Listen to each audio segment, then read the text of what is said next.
কালবৈশাখী ঝড়ে ব্যাপক ক্ষয়ক্ষতি হয়েছে উপকূলীয় জেলা পটুয়াখালীতে। মঙ্গলবার রাত 1:45টার দিকে হঠাৎ এলাকায় আঘাত হানে কালবৈশাখী ঝড়। এতে বেশ কিছু বসতবাড়ি পুরোপুরি ধ্বংস হয়ে গেছে। আংশিক ক্ষতিগ্রস্ত হয়েছে সহস্রাধিক আধা পাকা বসতঘর।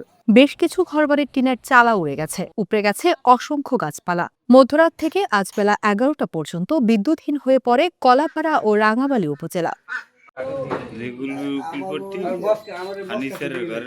জেলার মধ্যে সবচেয়ে বেশি ক্ষতিগ্রস্ত হয়েছে কলাপাড়া উপজেলা। এই উপজেলার ধানখালী, বালিয়াতলী, ডালপুগঞ্জ, টিয়াখালী ও লতাচাপড়ি ইউনিয়নের ক্ষয়ক্ষতির পরিমাণ অনেক বেশি। তবে ঠিক কী পরিমাণ ক্ষয়ক্ষতি হয়েছে সেটি এখনও নিরূপণ করতে পারেনি উপজেলা প্রশাসন।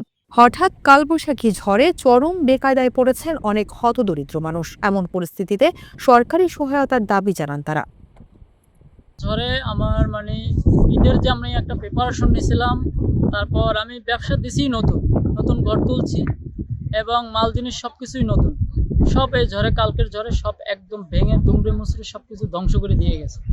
কাছের মালামাল, তারপর ঘর, তারপর ফ্রিজটা পর্যন্ত, ফ্রিজের দরজা পর্যন্ত ভেঙে গেছে। তারপর ঈদের জন্য যে প্রিপারেশন নিয়েছিলাম, প্রায় 50,000 টাকার বাজার সাজার করছিলাম, মাছ, তারপর অন্য মুদি বাজার, সব বালুর ধুলায় মিশে সব নিঃস্ব হয়ে গেছে একদম।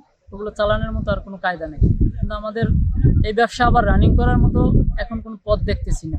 ঝড় হচ্ছে, ঝড় ওঠানোর সময় এইগুলো সব ভেঙে চুরে চুরমার করে লই গেছে।